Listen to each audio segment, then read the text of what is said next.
Black women, I've come to the realization that the main problem that Black women in this country have is PTSD, post-traumatic stress disorder. And based on the research that I have been able to gather over the last few days, it stems from not only colorism, but racism and sexism as well. And I was able to get some information from the National Institute of Mental Health. And what I found was rather astonishing. I want to just let you know that anyone can develop PTSD at any age. And that would include survivors of physical and sexual assault and abuse. And in this case, I'm going to be talking specifically about Black women and Black girls. And the reason why I'm doing this is because, you have Black men on certain channels that are saying, well, the statistics say this, and Black women are this based on these statistics.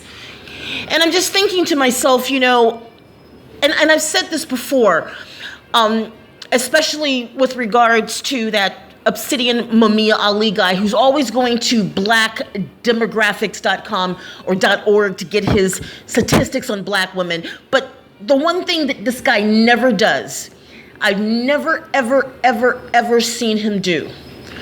He never, ever talks about the root cause of these refutable statistics. Or maybe I should say irrefutable, because they are documented and they come from, I believe, the U.S. Census Bureau. But, you can talk about statistics all day and all night. But until you talk about the root cause, you're not going to solve the problem. And so what I'm doing right now is going above and beyond the statistics.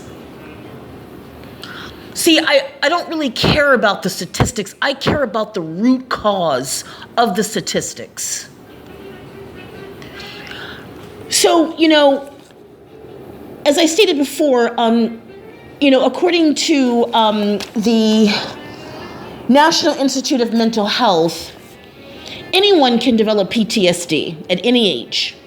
And that would also include survivors of physical and sexual assault and abuse. According to the National Center of PTSD, about 7 or 8 out of every 100 people will experience PTSD at some point in their life. Women are more likely to develop PTSD than men. And in this case, it would be Black women. Some traumas may put an individual at a higher risk, and biological factors like genes may make some people more likely to develop PTSD than others. So when you add PTSD to racism, sexism, and colorism, and you put that on a young Black girl, and you do it every day for her entire life, you cannot be surprised why she ends up the way that she does. Okay, so the statistics say that the majority of Black women are single. The majority of Black women are this and this and that and this. Well, let's get to the cause of why.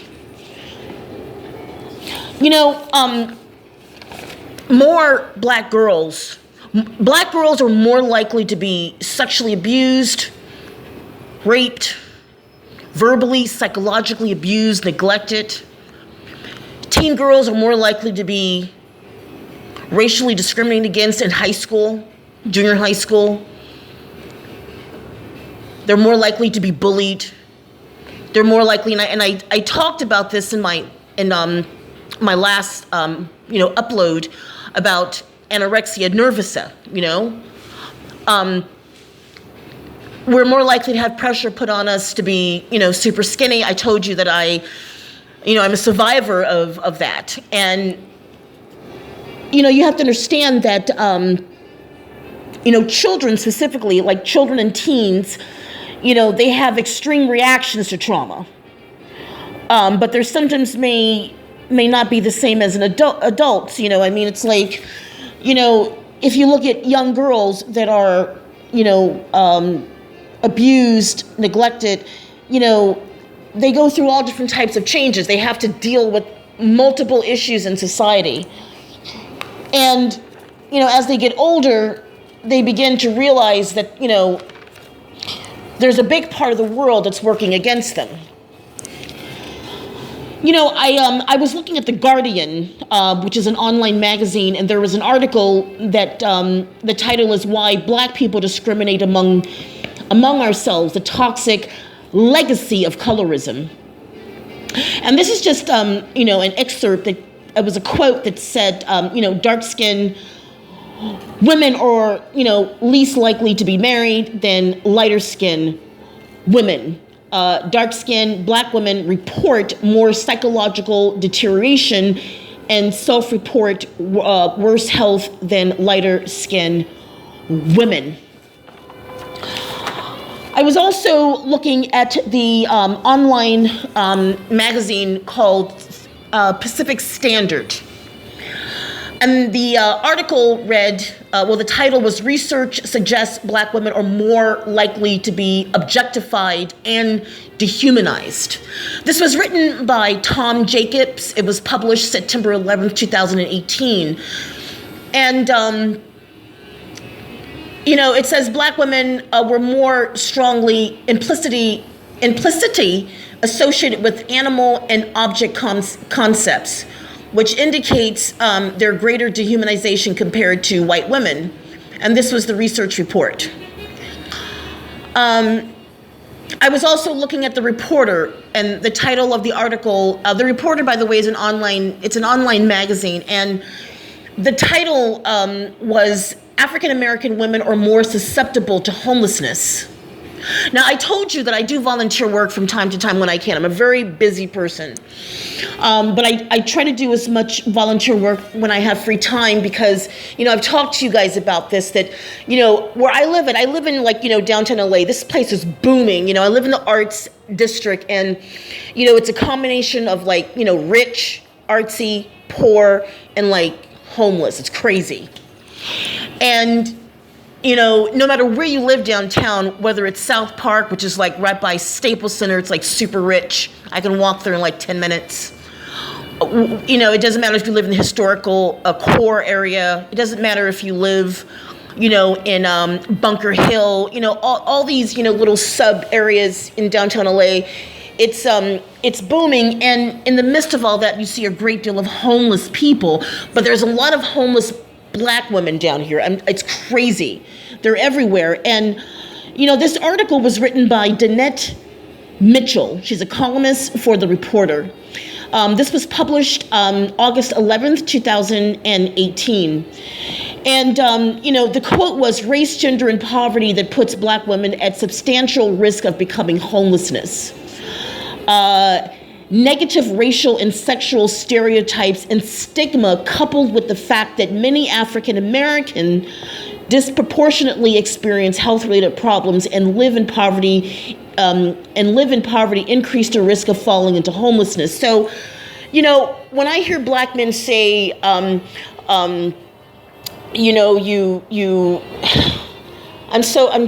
exhausted right now. It's 8:26 in the evening. I've been up since 4 o'clock this morning. So, kind of bear with me.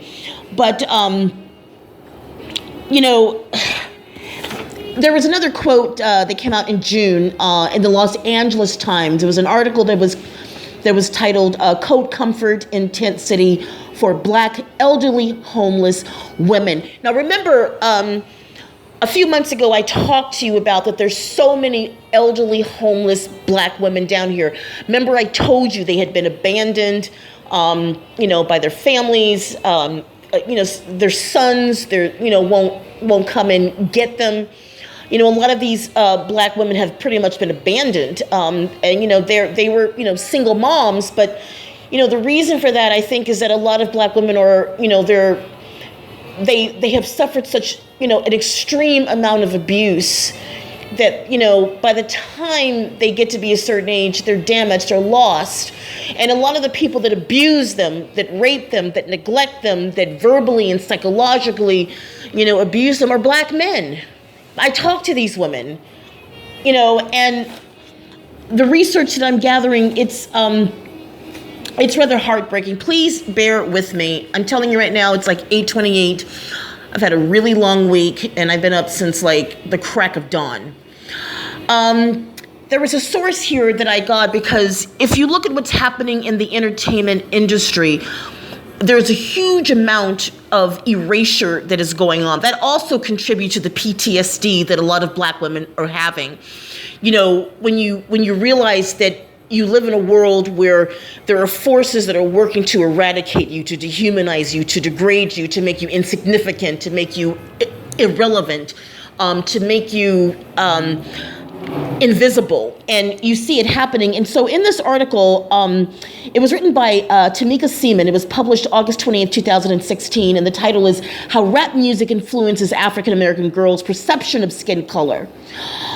Interviews with young African American girls reveal they believe that today's hip hop and rap artists place more value on the beauty of red bones and yellow bones than of dark-skinned African American girls and women. Now, remember I told you that young Black girls, they see this happening. Okay, they watch these shows, they watch rap music, and if you look at what's happening right now, this is having a major impact on young Black girls. That's one of the reasons why you're starting, and you're going to start to see more and more young Black girls turn to anorexia, bulimia. Skin bleaching is a real big problem, because we're being told that our skin is dark and it's ugly. I have so many links at the bottom of this video. I have so many links to show you. I urge you to please look at them, because we have forces that are working against us. And, I'm doing my very best to, I'm dealing with, a plethora of multiple different projects right now. So it's like I have to work in between them so I can get this information out to you guys. I'm doing my very, very best to advocate on your behalf. So just kind of bear with me. I know that I'm all over the place right now, but this is really important to me, because you're very important to me. I'm a Black woman, and I care about Black women and Black girls. So it's like, this information, I'm doing my very best to to use it to help you guys. And I'm going to put some links in in the description box. So just make sure that you look at it. So there was another article. It's the Association of Black Psychologists on Black girls, and this was very interesting. It says, colorism is one expression of internalized racism. After hearing racist stereotypes and attitudes, a time comes when these are adapted as truth, internalized and believed by those on the receiving end of the lie. So a lot of Black men have adapted a white supremacy type attitude towards Black women. Okay, so far so good. A heavy price is paid by all members of the Black community. Colorism is a persistent problem for people of color in the USA. In the USA, colorism or skin color certification is a process that privileges light-skinned people of color over dark skin in areas such as income, education, housing, and the marriage market. Colorism is directly related to the larger system of racism in the USA and around the world. So, if you look at the rhetoric that, anti-Black women, Black male channels are spewing, you can understand where I'm coming from, okay? This is really unfortunate, and, Black women, I have more information that I'm going to come out with. I'm really tired right now. Like I said, I've been up since like 4 o'clock this morning. I get up every single morning, and the first thing that I think about, and the last thing that I think about before I go to bed at night, is the state of Black women in this country. Because as a Black woman, you can't walk out your front door without knowing that you are going to be faced with a whole lot of bullshit from society. And black men support it, they push it, there's a huge amount of resistance against us. I was looking at the Obsidian Mamiya Ali channel, and this man is fucking disgusting. I cannot stand this motherfucker. Black women, we have got to come together and try our very, very best to get rid of a lot of these anti-black women, black male channels on YouTube, because, these guys are heartless. They're heartless. If, for you black women, please don't go on these live streams, because I'm telling you right now, these black guys like Obsidian Mamiya Ali, he brings these women on his show, he laughs at them, he puts them on timeout, he's horrible. He's a horrible, disgusting man. And, this guy needs to go. I'm telling you right now, I said it before, this guy's getting really big. And I'm telling you right now, if a lot of these guys, if they go mainstream, this is bad. They're pushing colorism, they're pushing featureism, they're pushing genderism, they're pushing sexism, they're pushing hatred against black women. And, it's horrible. It's horrible. Okay, I'm exhausted, I'm tired, I'm getting ready to drink some chamomile tea. I'm going to do some meditation, and then I'm going to go to sleep and start all over again. It's the weekend, but something. Rarely do I take a rest. I mean, come on. What black women in America can really sit back and just chill? It's crazy. But yeah, and also I'm going to be doing some more information on how to get, how to travel overseas. I haven't forgotten about that. It's just like there's a lot of shit that I'm working on right now on your behalf, and it's like, I said it before, I'm going to say it again. I'm an advocate for black women, for black girls. I really am, because nobody else gives a fuck about us, okay? At least not in this country. That's why I advocate for black women to get their passports, travel overseas, start a whole new life for yourself. And I also want to say this, I don't know about you guys. I've already got my passport. I'm going to show it to you guys again. I did it before. I'm going to show it again, probably over the weekend, but you got to get your passport, black women. It's getting crazy in this country. It's getting really fucking crazy. I was looking at I'm going to go into that later. I can't do it anymore. I'm really exhausted. But please look at the information at the bottom in the description box. Look at it in the comment section. Look at these articles. Read them. Look at them. It will help you understand why we are facing what we're facing, and why black men are pushing erasure, colorism, featureism, racism, sexism against their own people, black women. Please, black women, thank you and have a great weekend. I'm out.